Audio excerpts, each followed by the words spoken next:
Welcome to Central News. I'm Hilary Entwistle.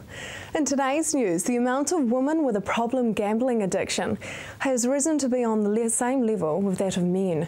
The Problem Gambling Foundation New Zealand is dealing with more women with a gambling problem. And the Problem Gambling Foundation says many women use this as a stress relief or time out from the kids. Cheryl Smith, a counsellor for the Problem Gambling Foundation New Zealand, says when looking for a new way to deal with stress, women sometimes forget their old methods of stress management. Yeah, I think it's a really good idea to think about that, because sometimes women have forgotten what they used to do that they really enjoyed before they had maybe so many commitments in their life. And sometimes it's kind of a variety of things, I think, replaces that kind of escape with what they're doing with pokies. So particularly doing physical stuff is good, you know, whether it appeals to go to the gym or go for a walk. Doing social things, so they're spending more time with their friends and having a laugh and getting that kind of good chemistry going.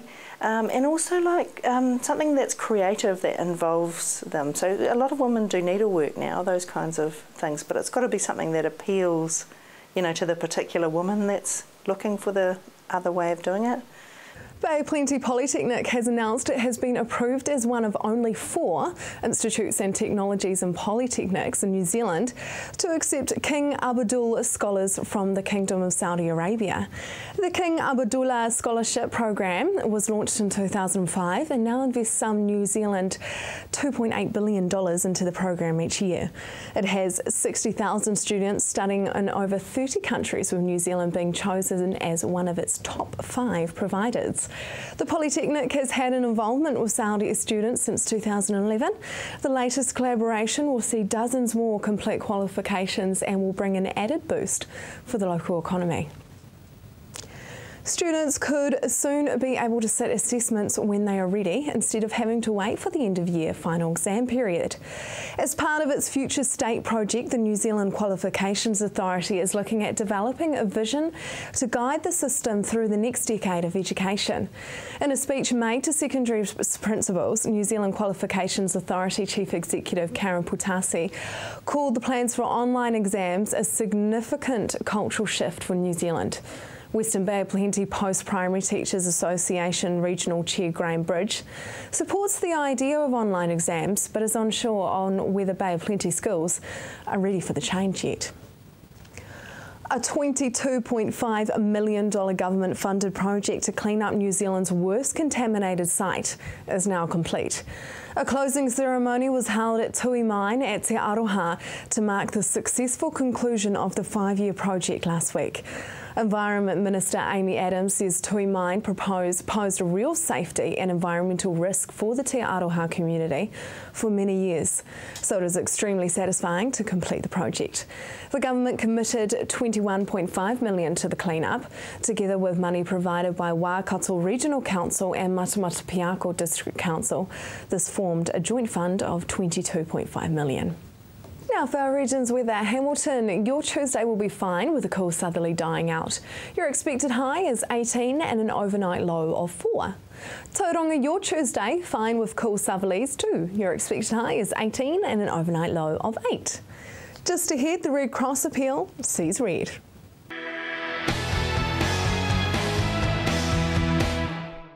Welcome to Central News on TV Central. The New Zealand Red Cross helps out hundreds of people throughout the country every day. This week is the annual Red Cross Appeal, so now it's your chance to help make a difference too. The annual Red Cross Appeal has begun today. What is this week all about? It's a very exciting week for New Zealand Red Cross. Our focus is on exposing Red Cross to New Zealanders, with the slogan being I See Red. Letting New Zealand know the work we do, both within New Zealand and overseas.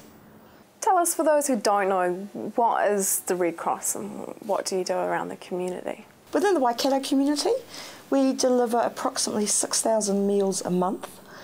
We have a contract with the DHB, and so we have volunteer drivers, and they deliver the meals throughout the Waikato. And internationally, what do you guys do?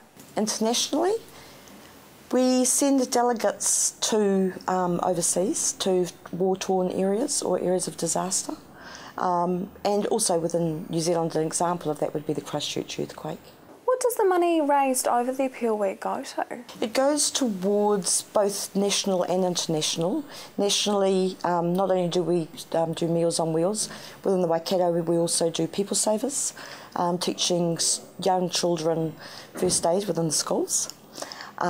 We do a Save a Mate program, which is a drug and alcohol education program on how to save your mate if they haven't overindulged in either. So it's a very neutral program, which is what Red Cross is all about. We are neutral, we don't take sides. Also, we do community transport that within the Waikato, transporting people who otherwise wouldn't be able to make their hospital appointments. And we transport about 500 people a month to Waikato Hospital. So tell us about the Icy Red School Challenge. There's a couple of school challenges going on with regards to Icy Red. At the primary school level, it is a challenge for the school that makes the most money, and also the school that makes the most money per head. And their challenge is to do something red. So it may be encouraging their teachers to wear a red wig to school. It may be a mufti day where everybody wears red. At the secondary school level, the Icy Red is involved with Tim Finn, who obviously his great song, that was Icy Red. And so the secondary schools are invited to have a competition, and Tim will judge that competition where they set new lyrics to his music. Yeah. Tim will judge this, and then he will visit the winning school. What awards will there be for those who raise funds? Basically a trophy award. There's no financial great awards, obviously, because it sort of disrupts the purpose of what this is all about. Yeah. And how can students get their hands on some red hot glasses? Okay, they all they need to do is visit our website, a Red Cross website, or ring their 0800 Red Cross number. And what are the red hot glasses? Red hot glasses are, they're like 3D glasses. You pop them on. Sorry, I should have bought a pair. You pop them on, and when you go to our website, you visit different pictures, and different things come out because of the 3D glasses. And also, there will be a slogan on the side of the glasses with a number, and it gives you the opportunity to go on our website and win prizes, basically, which are sponsored by Kathmandu. How else can schools and businesses and individuals get involved with the Red Cross? Red Cross wouldn't survive without our volunteers. In Hamilton and the Waikato, we have about 700 volunteers that help us on different occasions. We're always obviously looking for more drivers for Meals on Wheels, people to help with community transport, and obviously our annual appeal. And again, it's a matter of phoning 0800 Red Cross or visiting the website and seeing what your options are. One thing that's very popular in the Waikato for younger people is our welfare team. So they meet weekly and train for disasters. We have 43 on that team, and they do awesome, exciting things. Yeah. What will be happening around the Waikato throughout May? You'll see our presence probably in most places, outside supermarkets, walking the streets, door knocking, shaking the buckets. So yeah, we'll be out and about. On what days will the street collectors be out? The street collectors will be out all week. This week, it's Henry Dunant, who is the founder of New Zealand Red Cross. His birthday's on the 8th of May, so the key focus will be on that day. What are some other ways that people can raise money for the cause? There's lots of things they can do within the workplace, having that whole Icy Red Day, people wearing red for the day and paying for the privilege of doing so. Having afternoon teas with red cupcakes, all that sort of thing. There's anything that where red fits, yeah. And what do you do at the Red Cross? I'm the area manager for the Waikato and Bay of Plenty. That role involves working with our members and volunteers. We're very branch driven, and also working within the schools, within the community completely, yeah. To make a donation, visit redcross.org.nz. Coming up next, Mayor Hugh Vercoe on local government reform.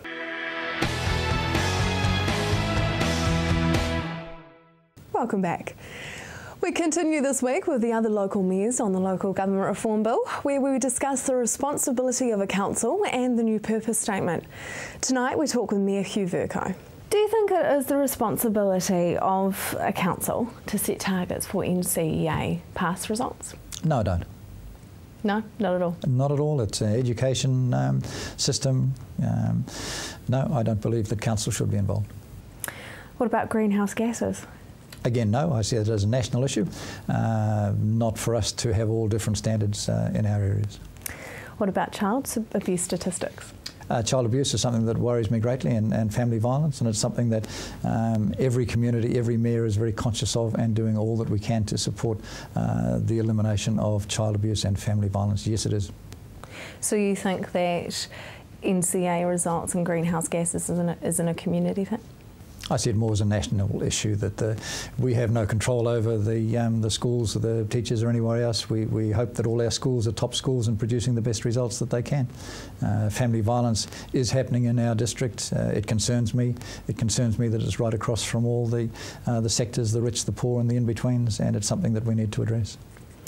The new policy statement with the Local Government Reform Bill is providing good quality local infrastructure, public services and regulatory functions at the least possible cost to households and businesses. Will this make much of a difference to how you govern? That you've just quoted is somewhat confusing to us. If the government in their legislation had have put a full stop at the least possible cost, full stop, we would understand what that meant. But then they added the words to businesses and households. That is what confuses me. It's not to the community, it's not to the ratepayers that we have to reduce the cost. We only have to reduce it for businesses and households. So I'm not sure what it is, and that they have specifically identified those two people. We try to reduce our costs to the whole of the community, but is the government saying that we have to reduce our costs to the people that use our services or our general costs? It is an unclear definition that they've come up with. Do you think councils should have caps on their spending, and do you think that shouldn't be enforced by central government? I think that the spending that councils do should be enforced by the community.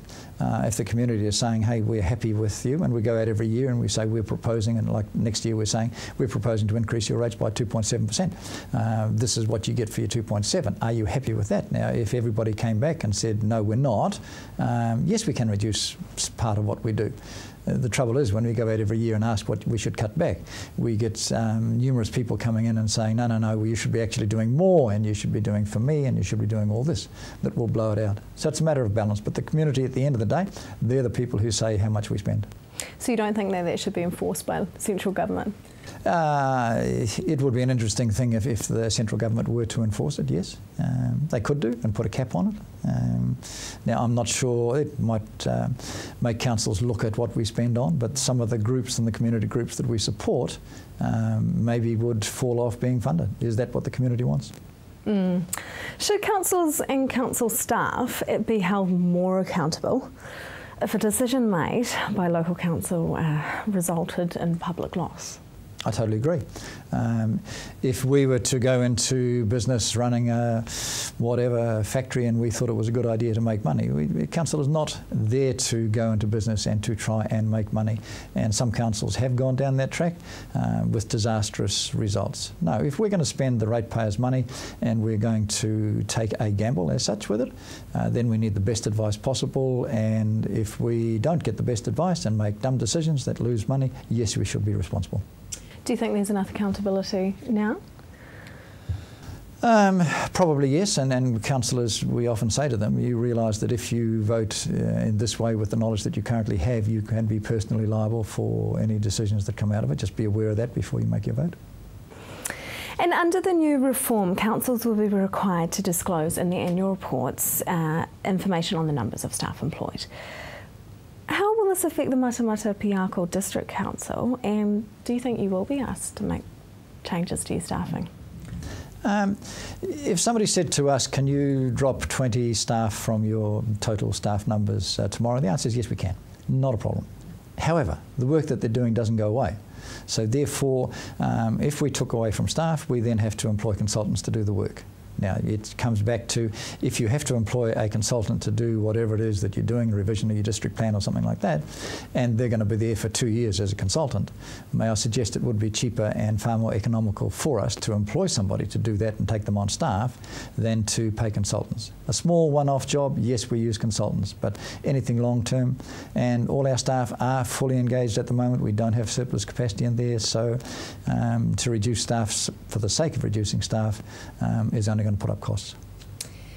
The Local Government Auckland Council Act 2009, mayoral powers, in respect of appointing deputy mayors, establishing committees, appointing committee chairpersons and proposing plans and budgets, will be extended to all mayors from October 2013. Will this actually give you more power than you already have? The legislation gives you the backing to do more than you did in the past. There have been cases where, under the previous law, the current legislation, where you had two factions applying for council. The mayor gets in and the opposition faction get most of the councillors, so they put the deputy mayor who becomes the leader of the opposition. That's crazy, and the mayor can't work with those people. But in the majority of cases, the fact that as mayor I can appoint the deputy mayor and other things in there, if I haven't built a team that will work with me, I'm going to struggle in any case. So my choice for deputy mayor, I believe that my team would say, Hugh, we support you on who do you want for deputy mayor, rather than for them to say, legally, we will tell you who your deputy is. So, I mean, does it really give you more power though? No, because the council have to agree at the end of the day. You still need to build a team that will work with you. If they don't, then you're dysfunctional. Coming up tomorrow night is the Western Bay District Mayor Ross Patterson. Just ahead, the Gallagher Family Hospice in the Waikato.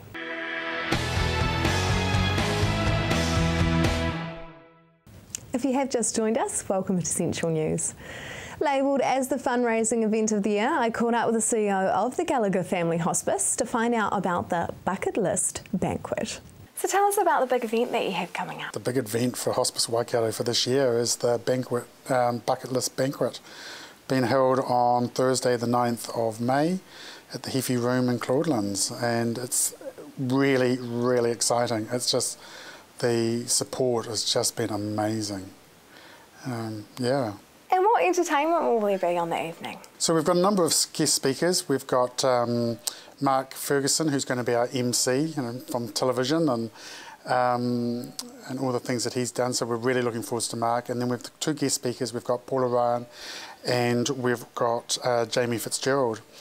And so we've got Paula for the women and we've got Jamie for the guys. So yeah. So what will they be talking about? So Paula, well, that's actually a really good question. You know, Paula, the fashion queen, and all the stuff that she actually does. You know, I guess we're leaving that really up to her to, you know, she's been incredibly supportive and was incredibly gracious and really wanting to do this for Hospice Waikato. So we've sort of, you know, given her the reins on what she really wants to talk about. And I guess for Jamie, it's more about, you know, hearing about his life, you know, because he's, you know, it's like a modern day pioneer. So it's, you know, once again, we haven't given them a really tight rein on what they can actually say, but I'm sure they're going to be very, very entertaining. What does the money raised go towards? So at the moment, this interview's been held in the first phases of our new wellness centre.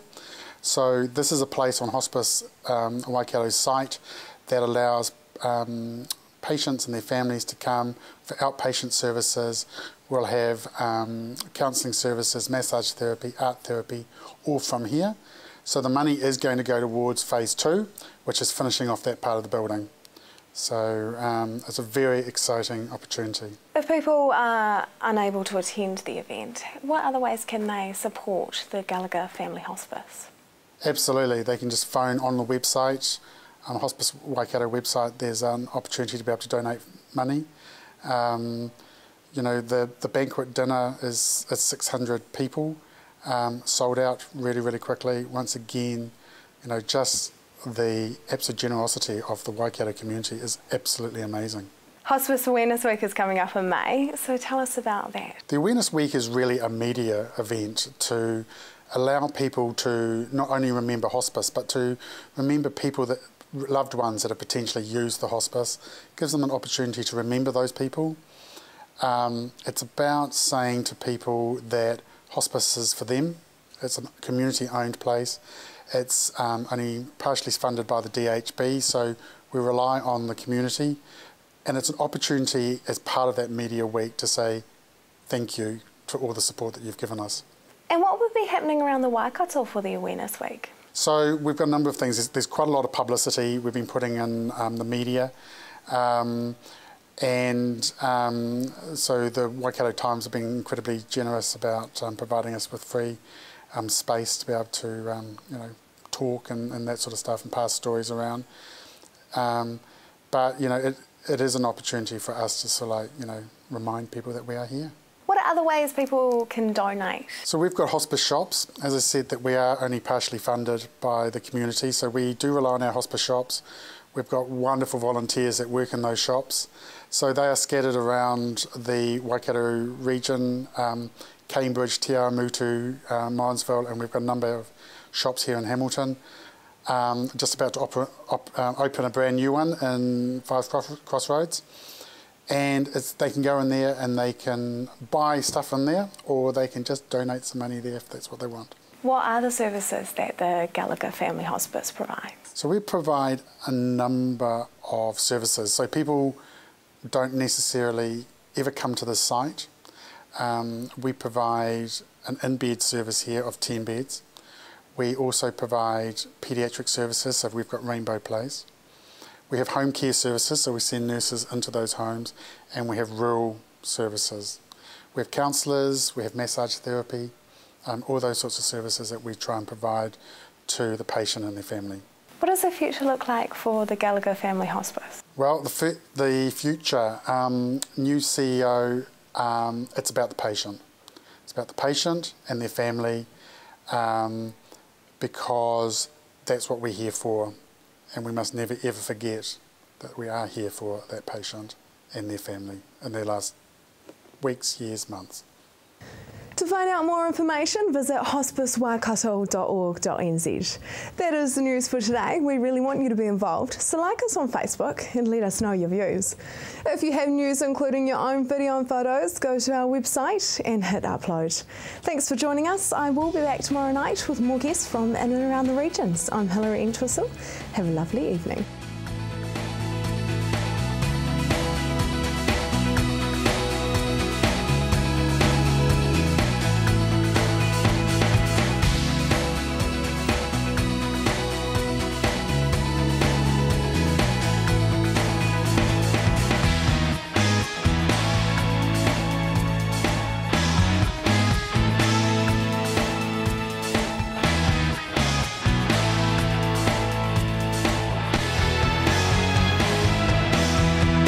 This has been an Alpha Media production, a division of Television Media Group. Supporting local content so you can see more of New Zealand on air.